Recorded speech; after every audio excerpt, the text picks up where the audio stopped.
Okay, hello. Let's see. Let me get things ready here so you at least can hear me. So I'm glad to be back doing another vlog here. Today we're going to talk about a subject. It's called Histrionic Personality Disorder, HPD, Histrionic Personality Disorder. But before we begin, I want to read scripture. It's Psalms 139:5, and this comes from what we call the TPT, the Passion Translation. And so it's really good. It says, "You have gone into my future to prepare the way, and in kindness you follow behind me to spare me from the harm of my past. You have laid your hand upon me." So I think that's a really a fitting scripture, for us. And so look it up. It's called the translation, the Passion Translation. Okay, so histrionic. Histrionic is the last personality condition in the cluster B, what we call the dramatic erratic personality conditions. And to say the least, histrionic is erratic. And we're going to describe it and lay it out. But excuse me. Before I begin, I want to just do a really quick review here on what we've covered so far in the personality. So we have 3 personality clusters. Okay, there's A, B, and C. Cluster A is what we call the autocentric, and it includes schizoid, schizotypal, and paranoid personalities. So you can see where that's autocentric. And then cluster B, the one we're finishing up, is we have 4 of them. We have antisocial, we have narcissism, we have borderline, and then finally histrionic. So if you watch the antisocial vlog, the one on antisocial, I broke it down into psychopathic and sociopathic and Machiavellianism.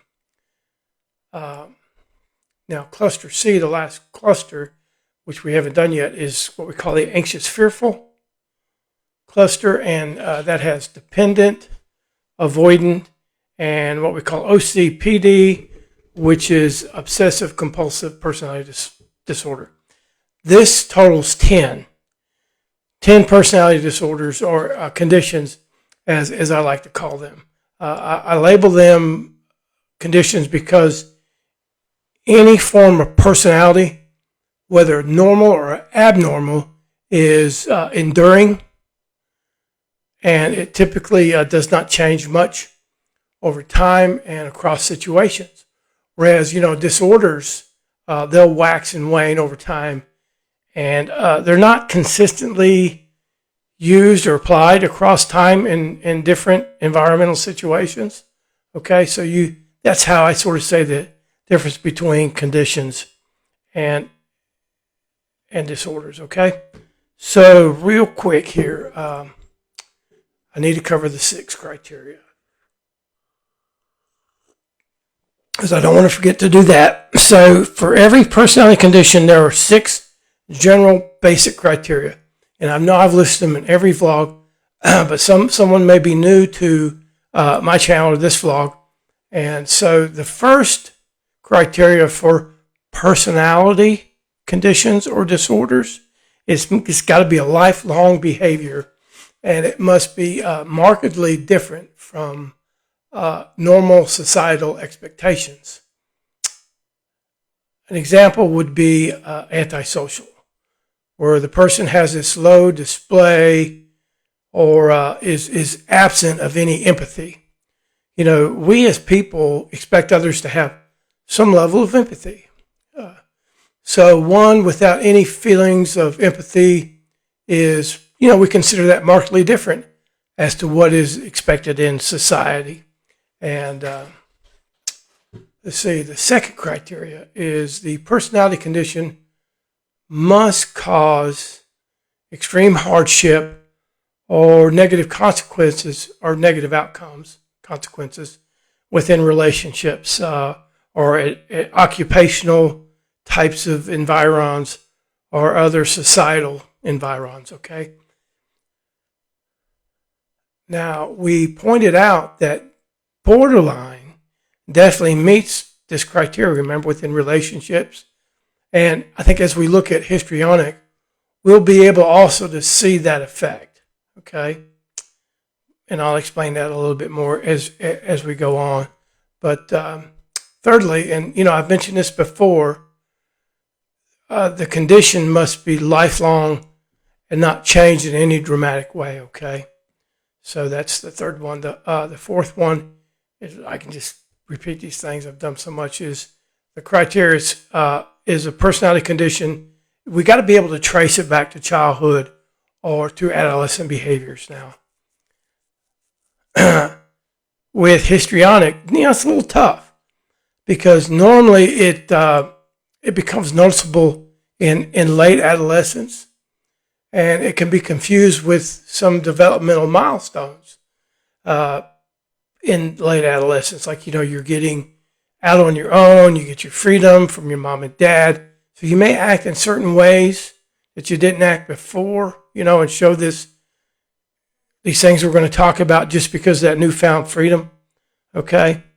And the fifth, these personality disorders cannot be attributed to a disorder like a major depressive disorder, bipolar disorder, or an adjustment disorder. Okay.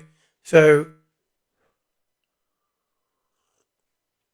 those disorders, they're, like I said, they're fleeting, or they're episodic. So they're periodic in those symptoms, and typically they can wane and wax over time and treatment. And so again, that's what we call episodic. See, personality is for a lifetime, okay? It's just something that it doesn't change much. It stays the same within our lifetime, and then it stays pretty consistent over different situations that we encounter. Now, the last criteria, the main criteria, is the condition, one of the 10 we've talked about, or going to talk about, cannot be attributed to external chemical or toxic substances, okay? Because, that just temporarily, that just will change changes your behavior. So we're going to get into, I think that's all I got to say about that. So we're going to get into histrionic side here. And what I find just so interesting about histrionic is there's a lot of similarities between borderline PD, but they don't quite meet the criteria for that condition. And also the history of this condition is just so interesting. And I want to tell you that story is pretty good. Histrionic comes from our word hysteria, of course. And Freud, he described hysteria as completely a female condition. So, which today, it's a sexist view. But you also got to understand, he mostly counseled women. Very seldom did he have men, because in those days, men, they just didn't go to counseling or any mental health unless they were institutionalized, okay? So what, he saw and he believed to be true was hysteria was this neurotic presentation with what we call psychosomatic implications. So ladies would have this emotional dysregulated state, and it could be like this hypersensitivity toward the emotional realm, be hypersensitive, what we call a very emotional, high emotional state, or they could be depressed, what we call a hypo expression of emotions, hypo being, less, and hyper being more. And you couple this with physical ailments, things like IBS, idiopathic pain, such as fibromyalgia, loss of motor coordination, speech impediments. These are a few. We can even visual things, pain in different places. It's that psychosomatic sort of presentation, but the pain is real. The IBS, the irritable bowel syndrome, it's real, okay? It's not something that's fake. So, Freud called this hysteria, and he got this from the early Grecian writings of Aristotle, Plato, Socrates, and what he thought was, what they said was this presentation of hysteria, it generated from the uterus. Okay, so our early philosophical writers, when they were commenting on these psychological maladies, they attributed them these emotional dysregulated abnormalities as engendering from the uterus. Just let that sink in a little bit. So, believe it or not, but that's where we get the removal of a female's uterus. It's known as a hysterectomy. Pretty wild, huh? So there's a lot, there's a lot of history with words. But as we shall see, hysteria, namely histrionic, PD, is a condition that is shared equally between both females and males. Okay? All right. So our previous vlogs that we've had, what we've done is we're going to discuss what the symptoms look like in everyday life. I'm not going to read out of the DSM-5. Then we're going to follow it by a discussion of etiology, or what we think causes this personality condition, and then go into these treatment options. But the main point for histrionic is, remember this: drama, drama, and more drama. Have you ever met the person who just can't leave well enough alone, but they love to stir the pot in order perhaps to get some reaction? It may be in their life, their family's life, or just generally out in public, like work, school, or recreational outings. HPD, I'll be calling it HPD, histrionic personality disorder, it's known as the light version of borderline personality disorder, BPD. But the difference between the two is BPD has a very marked symptomology of this real, perceived, or imagined fear of abandonment. Hopefully you can remember that. It also has this criteria of what we call libidity.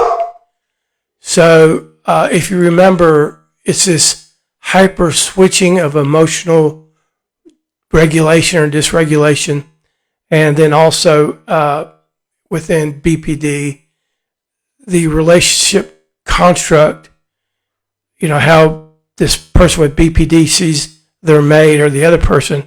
At one moment, it idolizes and the other party, and soon we see this devaluation of their worth. Okay, so those were the three big ones out of BPD. But with HPD, it is drama, drama, and then some more drama. But with that, and this will be a telltale sign, is it has this sexual or this libidinous sort of overtone.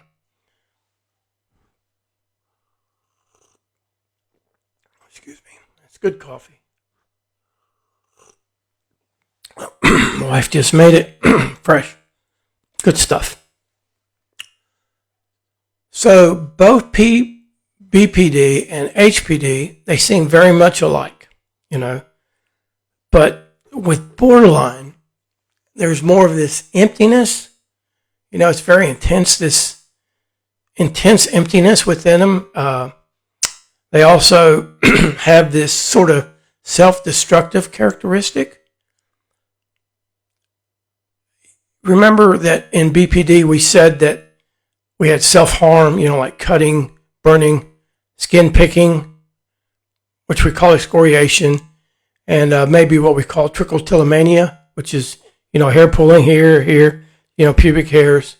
But, also we'll see these angry disruptions with relationships more in BPD than in HPD. So there was a lot more relationship animosity and acrimony in BPD than in HPD.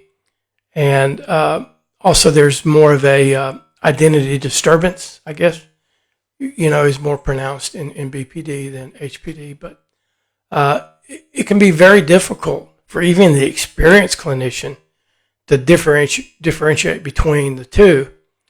And, that's very important because the treatments are different. So, like all personality conditions, there's this sort of dimensional sort of fashion, meaning on the left, there are these mild symptoms, and then in the middle, we have these moderate symptoms. And then on the right over here, we consider them, categorical, meaning that they meet enough of the criteria in the DSM-5 for diagnosis. So it takes there's 8 criteria in HPD. So it takes 5 out of the 8 to what we call meeting a clinical diagnosis.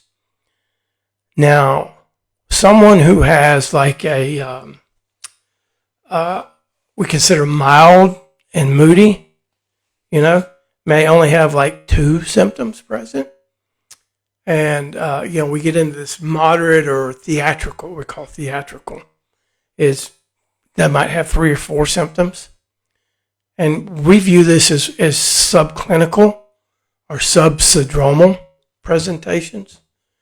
Syndromes, we say subsyndromal, meaning the syndrome of it, it's below that.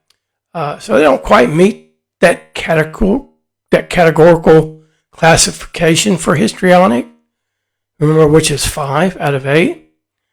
But now I've had a client who had 7 of 8. And, that's what we consider to be severe and disordered. So they do, sometimes you will see that occur.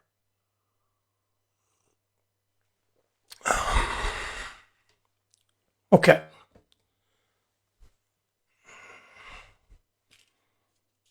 Okay, I covered that. All right. Now, so as we said, this person must have this pervasive pattern of excessive emotionality and attention seeking. Again, we say think drama, drama, drama. It's going to begin in early childhood,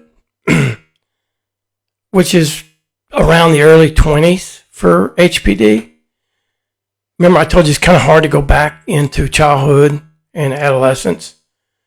So, but it's going to come out in this variety of contexts for us. These contexts or these symptoms, those are going to sound familiar to both borderline and toward narcissistic, okay? So there's some overlap, between these clusters. But, before I get into that, I want to kind of go into what those that are suffering from histrionic, I want to make something clear, before I get into all this, that remember Freud saw it as women. Well, what we've realized is just as many men display this personality condition as do women. So it's about a 50-50 split. Whereas if we look at antisocial remember that was psychopathic, sociopathic, Machiavellianism. Men, it's more prevalent with the men. But when we go over to borderline, we see that's assigned more to women in clinical diagnoses. And I think if you remember in narcissistic, it was both about 50-50, so it's equal with men. They tend to be more grandiose, and women tend to be more of this vulnerable display. But, if you have any questions or are not clear, just, head back and take a look at those and watch those vlogs because, you'll see a lot of overlap between narcissistic, borderline, and histrionic. Okay. All right. Well, we want to take a look at our criteria here now. I'm going to try to give what it looks like in every day, and I'll show you what it looks like in the DSM-5. Here, I've got it just to show you what it looks like. But the first criteria that I want to talk about is the person gets anxious, when they're not the center of attention. I know that sounds like narcissistic. And they can do this in a variety of ways of being loud or wanting to dominate the conversation. Now, a handy method of, I think, doing this is sharing some sort of juicy piece of gossip. All right? So, as you can say, it's drama-oriented, okay, when they do this. Whether it's true or not, it's irrelevant. And they do this in order to control the group or the conversation between them and another or others. I had a client who I knew socially, beforehand. We knew her. And because, we live in a small town. And she had this habit of loud and uncontrollable laughter. So I remember it was long before, I shouldn't say long, but before she became my client, my wife and I went to this movie. It was a comedy, and behind us, several rows up, was this woman with her husband and a couple of other people. But there were times during the movie where she would just erupt in this nonstop laughter, loud enough for the entire theater to hear. I mean, we heard her, and it became very distracting to where we couldn't hear, the next. And it was to that point to where my wife and I, we just left and returned to a later showing. These behaviors are theatrical and disruptive in nature, okay? And they can sabotage relationships to the point of where the other person tries to avoid interacting with them.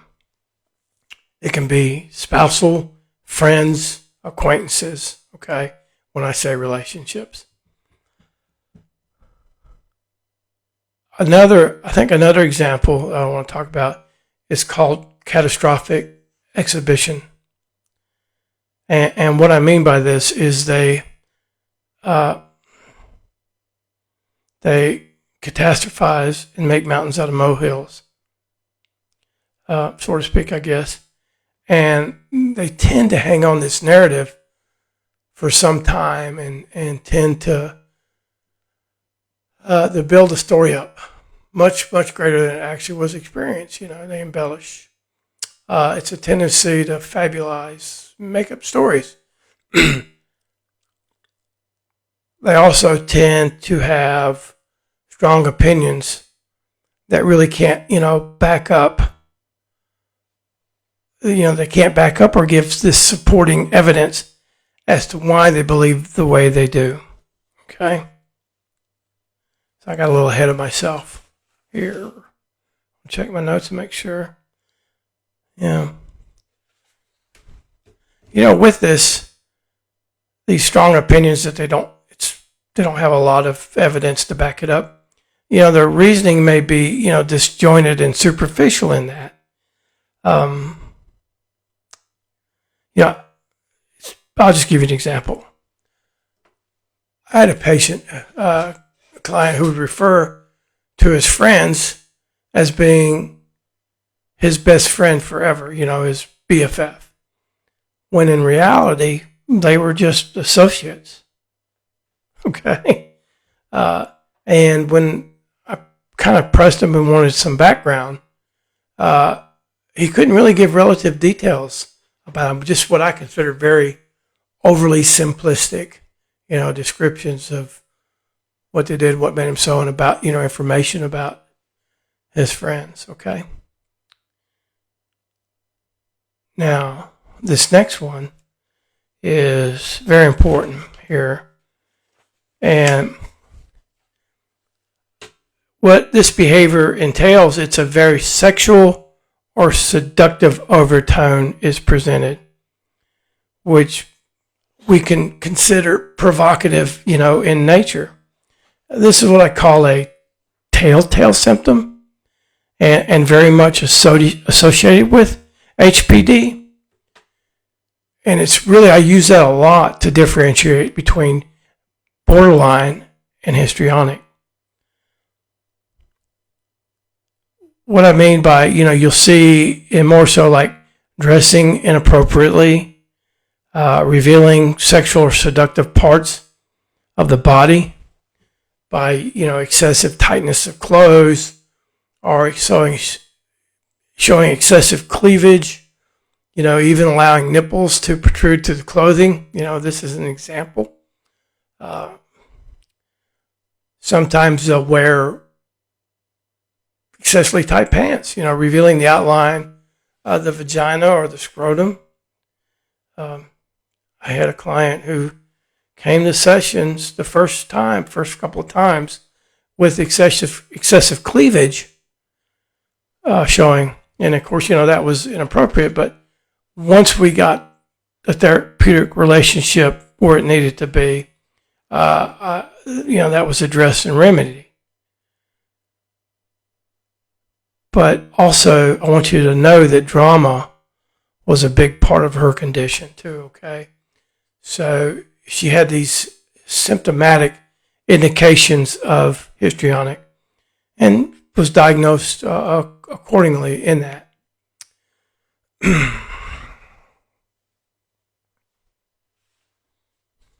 Okay.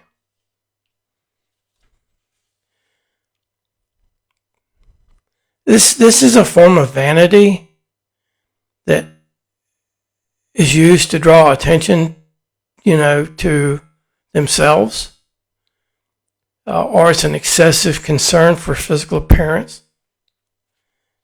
Now, this is away from the sexual or seductive displays and centers more on loud and exaggerated clothing, I guess. So the excessive use of cosmetics or hair colorings or hairstyles, which are counter to societal expectations, okay? That's important, remember, the basic criteria. And it was something that was outside the normative, outside of societal expectations. They have the tendency to follow the fads, but really overdo it in some ways. For guys, these guys that are chiseled bodybuilders, okay, they go out and they display their physique in social settings where it's obviously not appropriate, or we'll see these plastic surgeries and body modifications meant to draw attention. Now, I'm not saying that everybody that has this has histrionic. You've got to have these other criteria, okay? Excessive Botoxing. We've seen that. It's in fad, but we can call it excessive displays of that. A lot of tattooing or piercing that's readily visible to us or others is another example. I don't want this to be taken, out of context or misunderstood what I'm getting ready to say here. But this is my experience. In some cases, and I've had these now in clinical presentations. Excessive body weight or obesity that's not connected to these, pathological permutations, such as binge eating and things of that nature. It can be a form of drawing attention to oneself. Okay?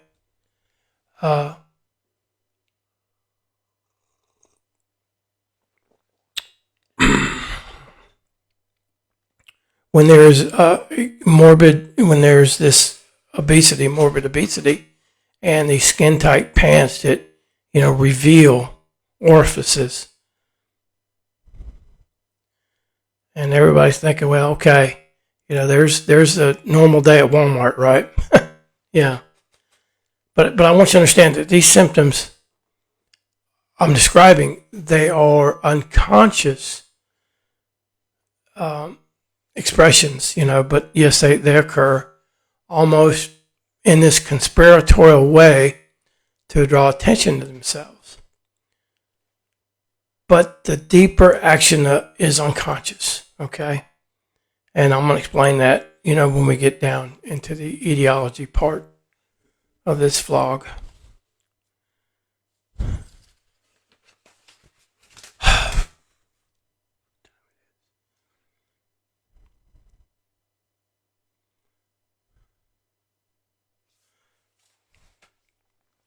Another symptom or characteristic of histrionic is a very shallow way of expressing emotions or showing shallow emotions. I call them disingenuous or unctuous display of caring. They're going to use flattery as a way to get your attention.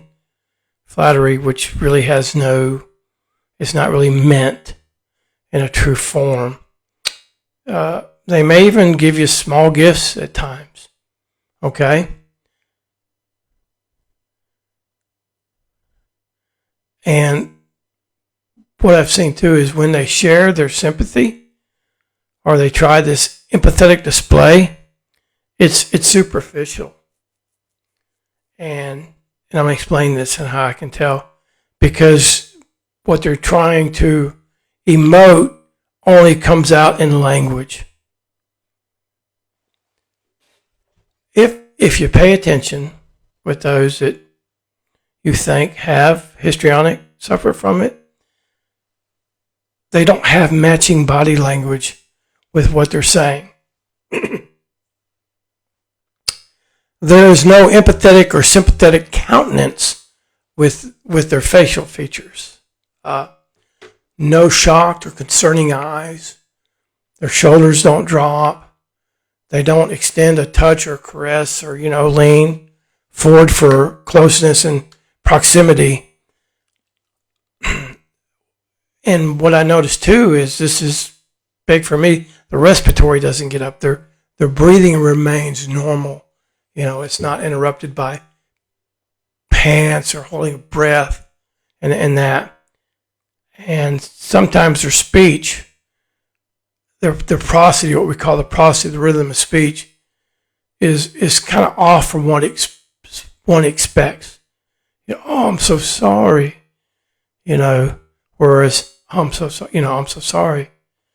See that difference. So I think the secret here is to pay attention to the body language and not so much the words. Because remember, it's all about them being the center of attention. So if they do show emotion, it's sort of out of whack to the situation. It's incongruous and theatrically over the top, and they do that in order to take attention away from the one suffering and onto them. In that respect, okay. I could tell you a story about some weddings, that women who dress in very provocative ways to sort of outbid or to outdo the bride, okay? And so you've probably seen that, okay, in that respect. So, all right, moving on. I can tell you so many stories in this.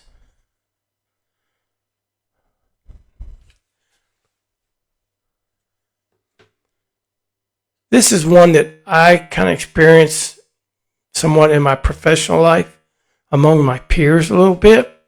And it's what's known as pedantic displays, or the excessive use of learned or impressionistic language, which is not it's not necessary and really does not make a lot of sense to those who are listening.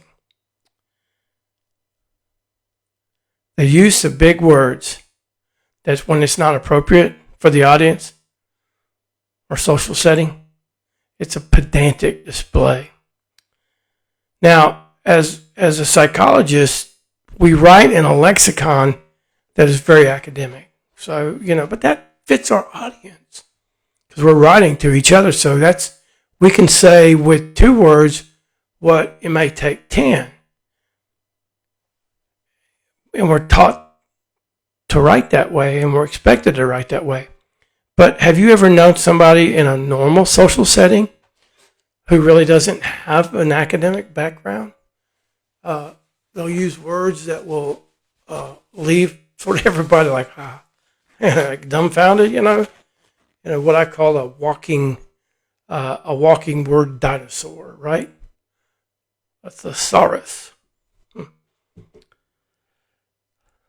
But so the use of just language, but not only that, but the use of excessive language, which is beyond what is necessarily what is needed, and it's self-serving in that. Okay, so this symptom of histrionic is someone who uses a style of speech to impress others, but it lacks the details or the relative understanding that goes with it. Now, another form is kind of morphing off of this is somebody that they're like this walking encyclopedia knowledge.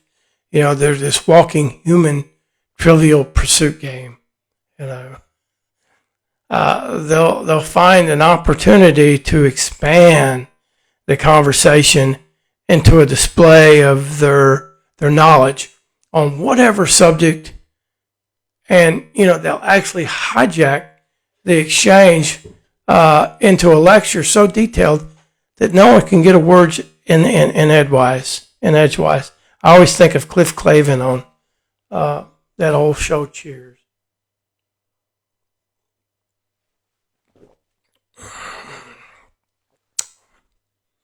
They can be someone who is constantly correcting others too on mundane and minute things. I'm using a lot of my clients as references here, but I had a client which, I had to be precise with him. The recollections are he would interrupt me and he'd correct me. I remember the example, it was a previous session we had, and he had a really nice teal shirt on. But I said, I commented, I said, hey, that shirt you wore last week, that blue-green shirt was real nice. And of course you had to correct me and say, no, it was teal. So, yeah. So moving on. Okay. Suggestibility here in that. Those that present with histrionic, is they have this suggestibility, meaning that they have this preponderance to go with the group, or someone that is viewed as or situated more higher within the hierarchy, I guess is a good way to put it. I was wanting to say, you can use the word powerful, but I guess the word really is dominant, okay? Or more of an A-type personality.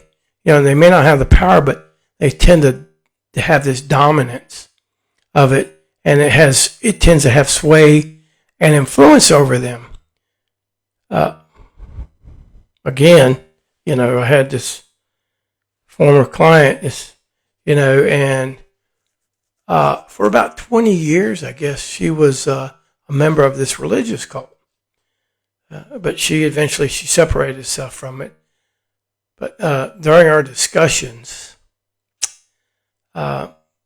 she couldn't, she would talk about these conspiracies and she would emotionally invest in beliefs that she couldn't provide real evidence as to why. She was adamant in these beliefs, and they controlled her reading and research, okay? So what we may see is a person, they get into trouble.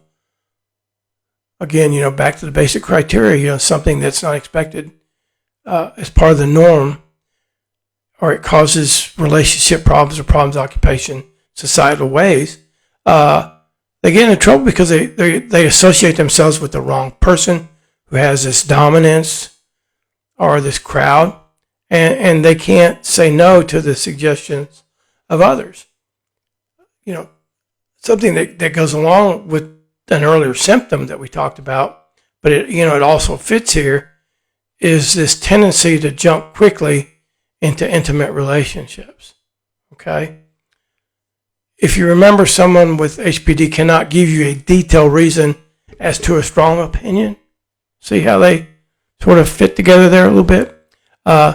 In this case, they hook up, when I'm talking about relationships, and commit easily without being able to describe in rich language why they are intimately involved with this person or this group.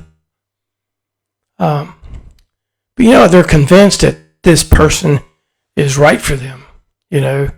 It's almost like that borderline presentation, that symptom of what we call idealization and devaluation. They idolize it first and then turn around and they'll devalue real quickly.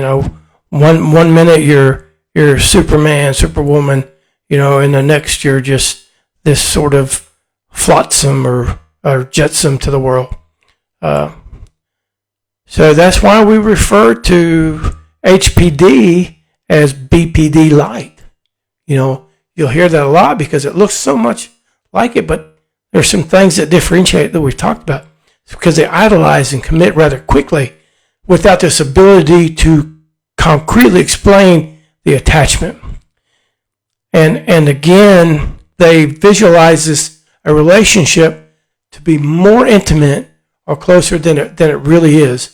And they will, with this excessive emotionality, fall on and regard the other in glowing accolades, which, I'm sorry, are just glib and superficial. There's really nothing there, okay, on that.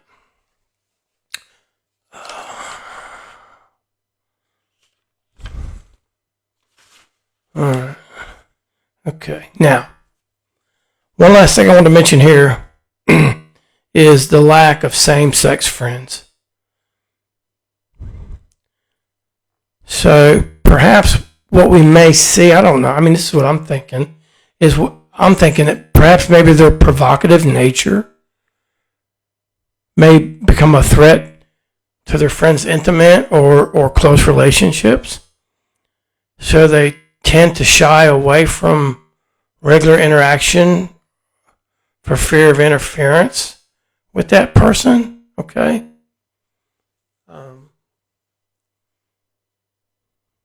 They don't want the other person, if I have a friend or an acquaintance with histrionic, I may avoid them because I don't want them to take away, my girlfriend or maybe, steal my other friends. Is what I'm trying to point out here in that way. So we've covered that. So I'm going to do a quick overview here.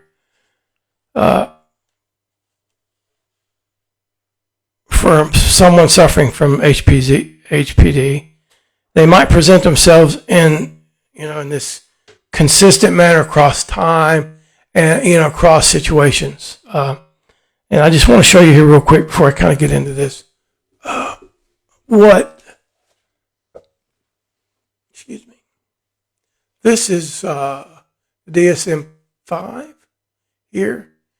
And on page 667 is the histrionic personality disorder of what it looks like. And there are 8 criteria, but it goes through and it talks about these in greater detail.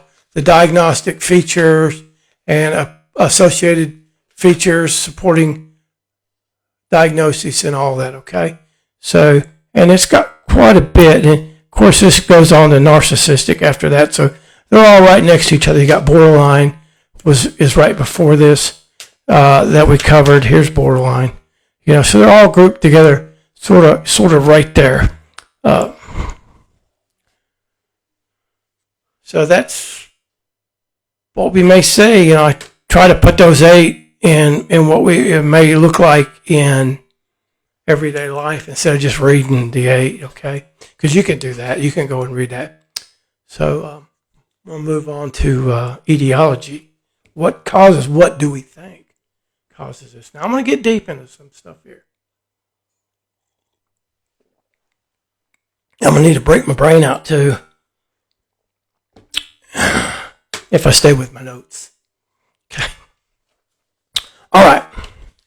Etiology. What causes, or what do we think perhaps causes this? Now, we conceptualize personality and, of course, personality disorders as the way someone consistently thinks, feels, or behaves, whether it's normal personality or abnormal personality, okay? So I'm kind of giving you a quick definition of personality. But, and they come from 2 factors. And the first factor is temperament. Temperament is something that we're born with, and thus it's biological, i.e. Genetic. The other facet is environmental. When a person experiences, what a person experiences in developmental trajectories across the lifespan, okay? Mainly now, for personalities, mainly neonate through puberty, but even sometimes up to about 25 years old, okay, when that prefrontal cortex, this baby right here, oops, there goes my phone. When the prefrontal cortex right here, let me kind of get it up so you can see that, right in here, when that'll mature around 25, and it develops and matures, and this all has bearing on our personality or our personality disorder development, okay? But before I get too far down this, I want to point out something here, what's known as epigenetics. What epigenetics basically is the changing of our genes by the experiences we encounter and also those we do not encounter. It's very important. What we encounter and also what we don't encounter. See, our genes will turn on proteins in response to stuff and turn off proteins when we don't have certain situations or environments that we're experiencing. So depending on experience, this all happens.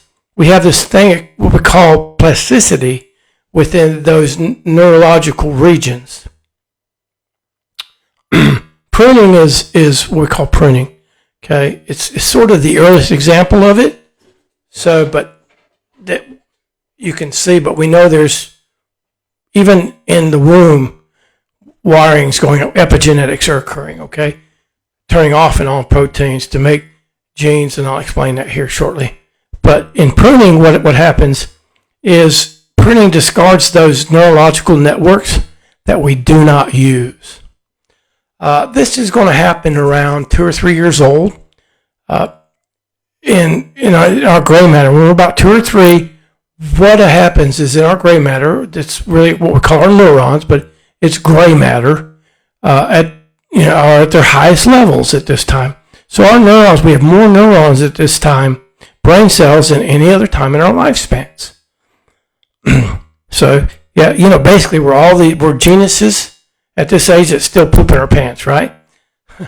But what occurs is in those parts of the brains, neurons and neurological circuits which are used, they get strengthened, and those axonal connections become strengthened.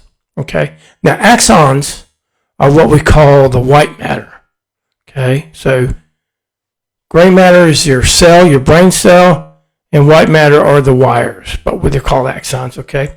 And they connect our neurons together. These axons do.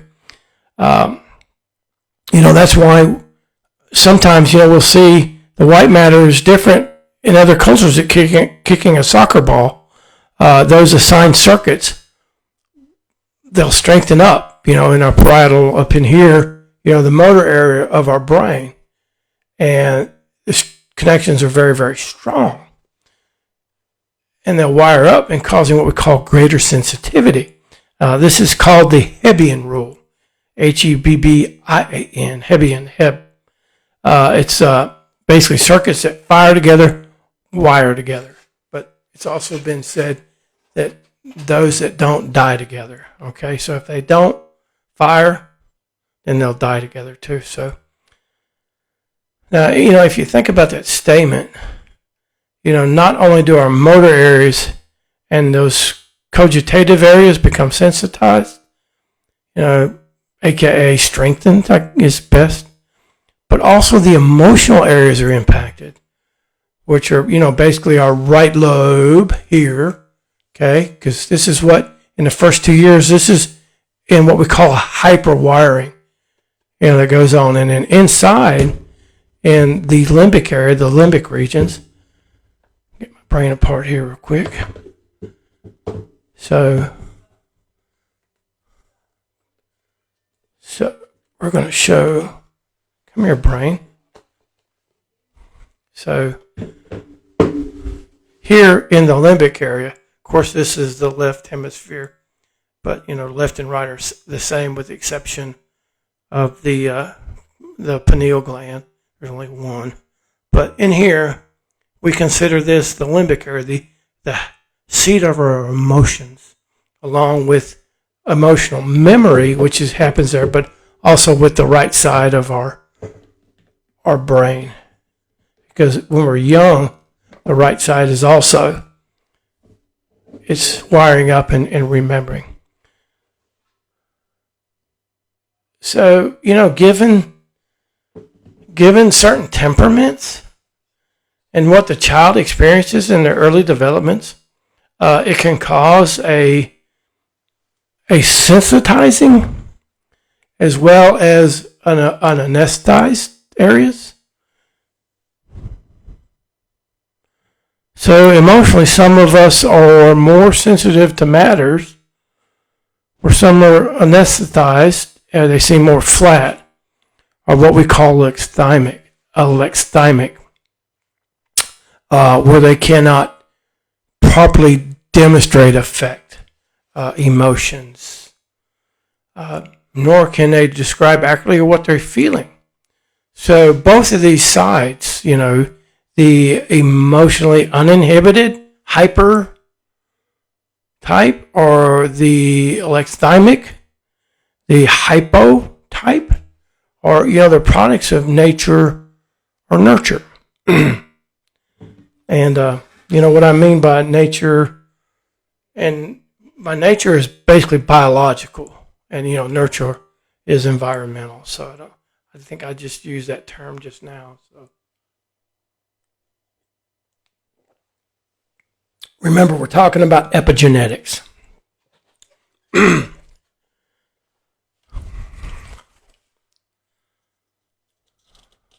Okay, this is going to be a long video, but I'm going to get through this one, okay? I don't know when I'll have time to finish. Now, since we got that little tidbit out of the way, let's talk about the etiology of HPD, and it both has what we call genetic, biological, and learned or model behavior, which is environmental. Okay, so you remember nature, nurture, nature being biological, genetic, nurture being what we experience in learned or model behavior, and also, it can impact how the proteins are either turned off or on, and whether in our brain it stays wired or it becomes anesthetized, and basically they die. Okay, so but what I want to say is that with HPD, it has both the genetic and environmental, and we see that it tends to run in families. Okay. I think it's important to discuss first the biological categories. And I'm going to do it from this electrical chemical approach, and I hope I don't lose you, but I'm going to make it really simplistic in that, and it's plain and simple. So we're just this conglomeration of electromagnetic current and chemical messengers, but not only in our brains, but, through our entire body. Okay, this is a very simplistic approach. This electromagnetic chemical sort of being that we are, electrochemical we say for short, but it's the buttress for what we call the materialistic view of life.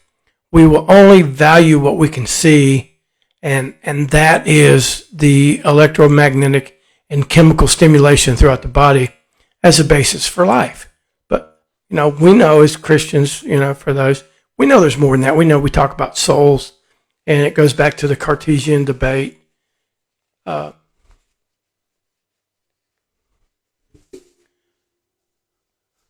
when we look at biologically, we know that those suffering from histrionic,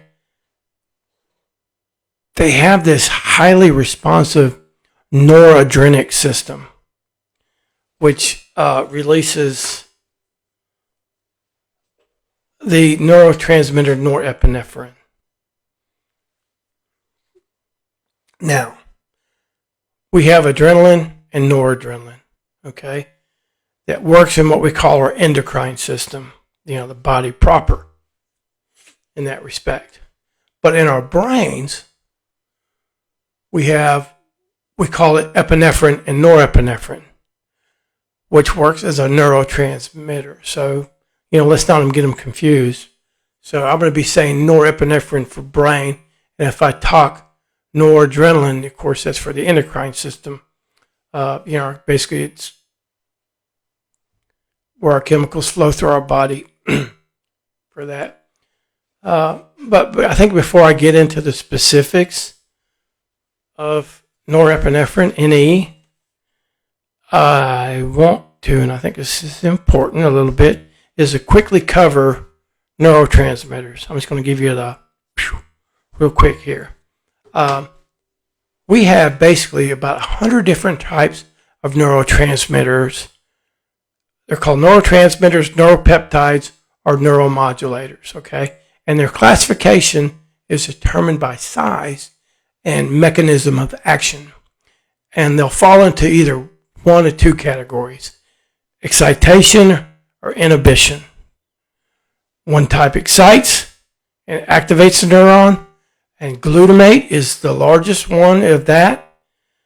It excites the neurons, glutamate, or the other type inhibits, remember, or silences the neurons. GABA, G-A-B-A, is a great example of that. GABA, it's just short. We always say GABA, G-A-B-A. We don't say gamma aminobutyric acid. We just say GABA, okay? So, real quick here, neurotransmitters are the chemical messengers in the brain, which become released or are reuptook by way of polarity. Now I'm getting into the electromagnetic part of it, okay? Polarity, think of a magnet polarity, right? Positive, negative. These are electromagnetic variations. Now we have depolarization. We have polarization and depolarization. And they're either positively are negatively balanced. We have what's called ions. If you know anything about ions, you know it's missing an electron. Okay, so we have sodium, potassium, chloride, and calcium are sort of the big four in there. You know, they're either positive or negative. And when they cross the membrane of the neuron cell, the polarity changes from this polarized state. Polarized state meaning there's a negative here and a positive here, okay? And it's this polarized state is what we call a state of rest. So when it changes from a polarized state, it's called kindling, action potentials, or into a depolarized state. Now, the resting state, the polarized state of the neuron, is typically somewhere below negative 55 millivolts to minus 70 millivolts. And when those ions, remember, when those ions cross the threshold of the cell membrane, it becomes depolarized. And that gain, what we call gain, well, I won't get it, but that reading, when it gets depolarized, goes from that minus 55 to minus 70 all the way up to plus 20, all the way up to 110 millivolts, okay? And this causes the release of the neurotransmitters, neuropeptides or neuromodulators, but it's going to say neurotransmitters. In this case, norepinephrine in the synaptic cleft. This is two neurons here, and this is synaptic cleft, and it releases one, this is presynaptic, postsynaptic here, the receiving neuron, and it releases that chemical, and it causes this cascade of similar neurons. It's got to be a norepinephrine neuron, okay? And it causes that. Now, there are like 85 billion neurons in an adult brain. Remember, when we were 2 to 3, we had about a lot more. But they get pruned. And as adults, we have about 85 billion and about 100 trillion synaptic clefts. And those are synapses. That's that position in between the neurons. They're called dendrites and synapses, okay? So don't get too much into that. But, what is really strange here is we only have about 3,000 norepinephrine specific neurons, about 1,500 in each hemisphere. And when you think about it, that's excessively, diminutive, comparatively speaking. So I hope that wasn't too quick, but that was just a very, very simplistic and quick explanation of the electromagnetic chemical reactions in our noggins. So what goes on, when that happens, okay? Now, getting back to norepinephrine and what goes on there.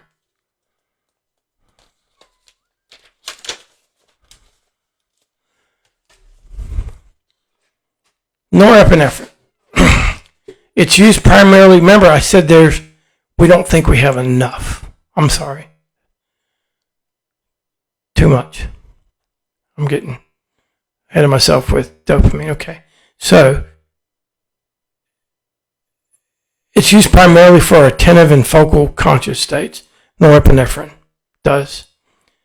It causes us to pay attention and focus. What we think is going on is those suffering from HPD have too much norepinephrine activity. They have too much of that going on.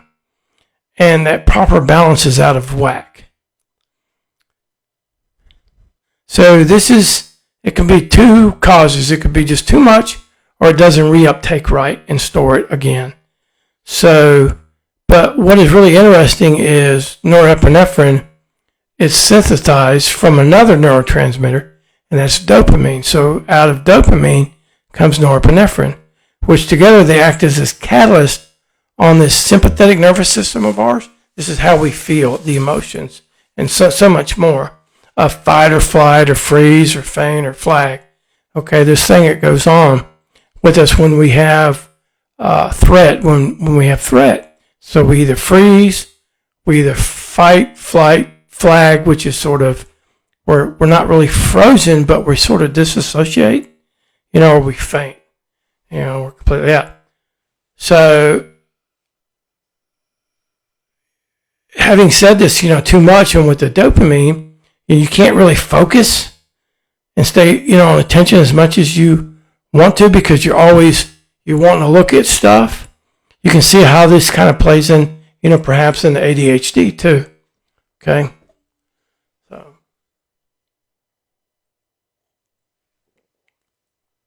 all right. So now I'm going to show you here real quick where it comes from. The locus coeruleus, or the LC.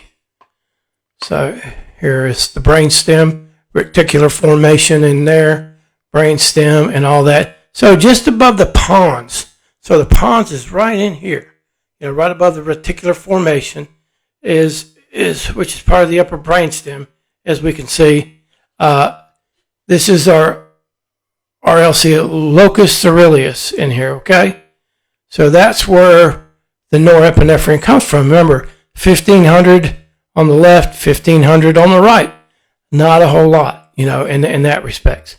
And this produces the norepinephrine, and it projects through the limbic area, mainly in the limbic area, remember, in here. So it'll project in there, like in the hippocampus, which is for memory. So that's, part of it. The cerebellum in that, on this here. I'm trying to remember as I'm looking at the view here. The cerebral cortex, which is up in here. You can see it projects up into here.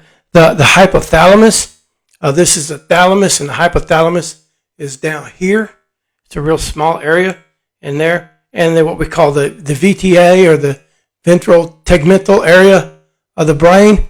It's down here on the bottom. Ventral tegmental. It's on both sides, okay? And, it has 10 points, tegmental, and ventral being the bottom area, okay? So, for that. Going through anatomy here in my mind. So, what happens is there's this autonomic effect, the autonomic nervous system. It's automatic, but it's really not automatic. We say autonomic. It has this effect on these areas that produce arousal, what I told you about, which is the hypothalamus, this small area right there, okay? And it's the seat of wakefulness, arousal, attention, circadian rhythm, cognitive control, and working memory. Of course, is up here on the cerebral cortex in that. The amygdala has the fear threat, the negative emotional memory, and sexual interest is the hypothalamus in that, and hunger, I think, again. Did I mention hunger down here with the hypothalamus? Okay.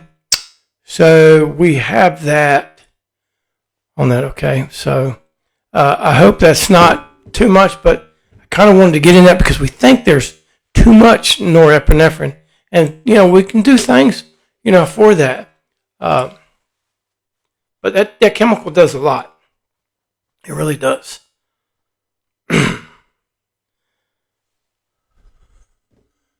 So, you think about, we're talking about the norepinephrine. So, what happens when we don't have enough?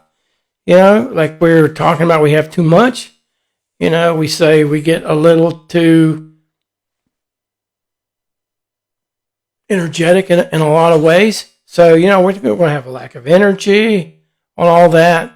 Motivation, depression, loss of alertness, poor memory, just to name a few. So sometimes, you can prescribe an SNRI, which is called a selective serotonin norepinephrine re-uptake inhibitor, to help with those shortages of NE, and they have different medications to help with excessive NE and that, okay. So, but that's the biological part of it. And I'm going to switch gears here, and we're going to get into the environmental aspects of it, okay? And that, so from what nature And nurture now is what nurture is bringing our way in this. So, the epigenetics part of it.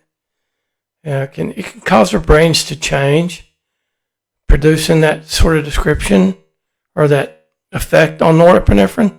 So I want to encourage you to think of etiology as this combination of both nature and nurture, and how epigenetics plays this tremendous role in psychopathology. It's just not one or the other, but it's a combination of both. Our brain will change. It changes our environment. Our brain changes our environment, how we react and interface with it. And, our environment changes our brain.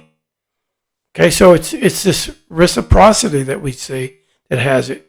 I've had this saying I read years ago that biography, our story in our life, the biography of our life, it begets biology, right? It changes our genes, which will transform our behavior.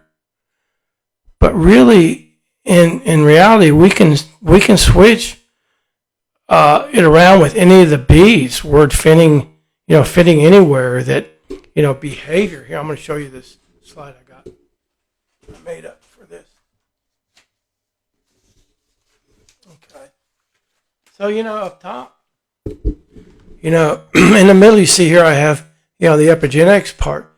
We have behavior, and we see it goes down to biology, and it goes across to biography. Remember, that's our story in our life, and it all just sort of goes and it fits together. So any one of these, biology can change behavior. Behavior can change biology.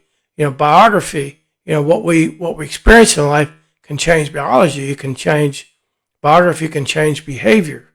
See, our behavior changes what we can experience, how we react to something. So it just all fits together there in that respect. And I'm not that good at getting online and making slides. I guess I'm not. So, okay. Where are we at? Okay, so show slide. Got that.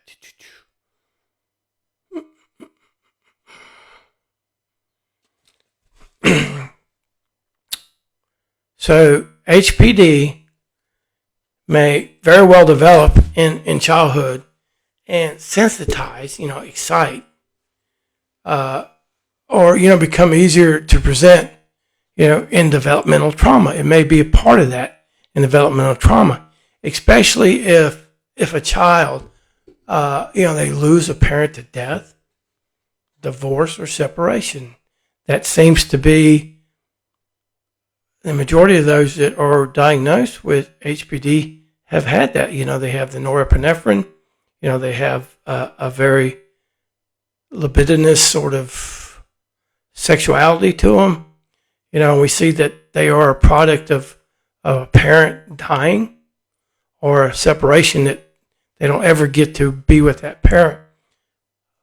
We can say that there's some inadequate love and nurturing toward the child, that has this sort of impact, this deleterious impact on their self-worth also.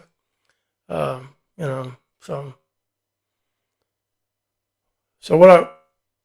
that's pretty much, I have to say about the environmental part.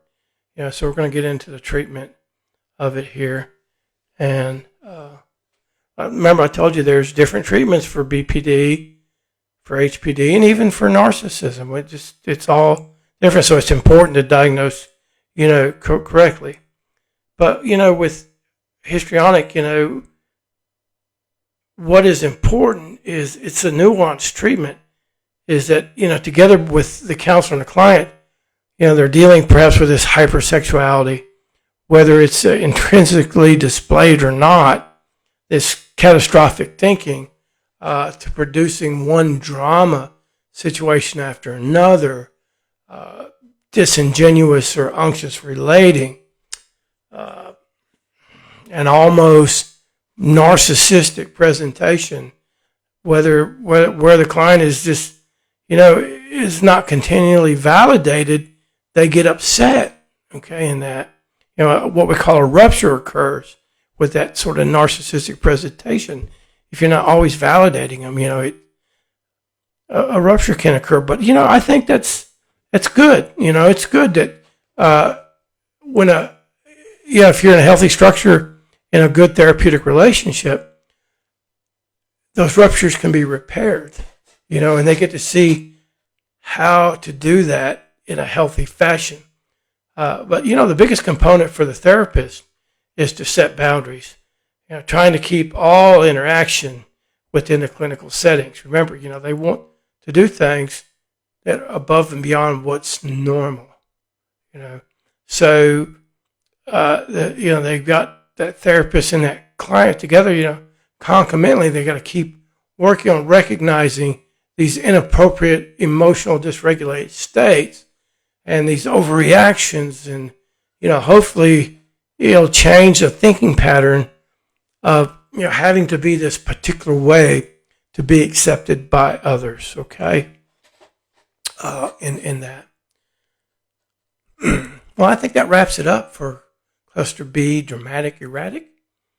So with this last one, histrionic, it's probably the toughest. This cluster B is probably the toughest category to deal with for the therapist and to elicit change within the patient.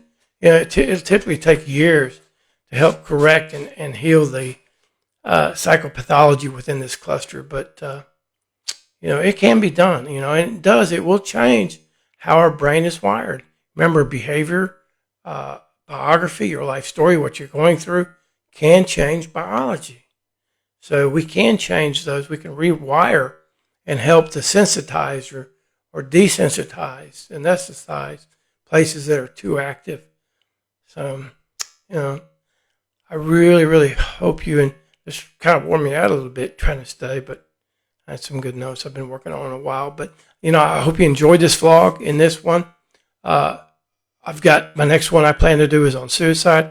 I got the note for that. Hopefully I'm going to be a little bit quicker getting this out. But the suicide is just going to be there so you not only just recognize, but you can temporarily intervene with someone going through probably in what we consider the most preventable death we have as humans. So I'm going to tell you next time, Maranatha. If you need to reach out, you can reach me at agapecounselor.com. I'm sorry, agapecounselor@outlook.com. You can call, leave me a message, 256-599-0291. And hey, I am happy to help you out in any way, okay? So God bless you. And until next time.